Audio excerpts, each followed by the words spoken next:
हकीम अहमद रज़ा दीवान हाजिर खिदमत है। आज मैं आपके सामने एक मर्ज़ पे बात करना चाहता हूँ। इसे संग्रहनी कहते हैं, ज़ल्कुल इमा भी बोलते हैं।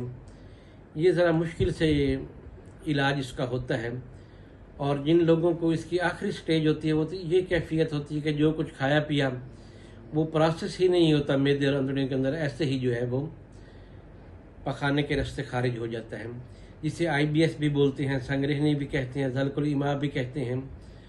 तो अमूमन लोग कहते हैं कि ये मैदे के अंदर सर्दी हो जाती है, ये हो जाता है, वो हो जाता है। नहीं, ऐसी बात नहीं है। तशख़ीस ही नहीं है तो इलाज क्या होता ये है कि मैदा इंतहाई कमज़ोर हो जाता है। मैदा ग़िज़ा का बोझ नहीं उठा सकता। दूसरी बात, ये मर्ज़ जो है गर्म इलाकों का मर्ज़ है।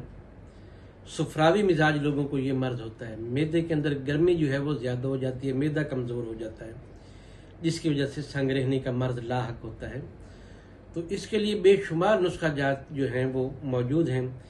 तिब्बे यूनानी के अंदर इसके लिए बहुत आला चीज़ें मौजूद हैं।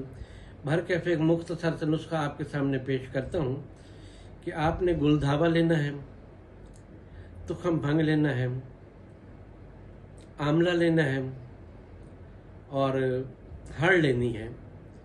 इन तमाम तर चीज़ों को आप बारीक पाउडर करके रख लें और इसकी 1 माशा से लेकर 2 माशे की जो मिकदार है वो सुबह शाम आप पानी के साथ दें।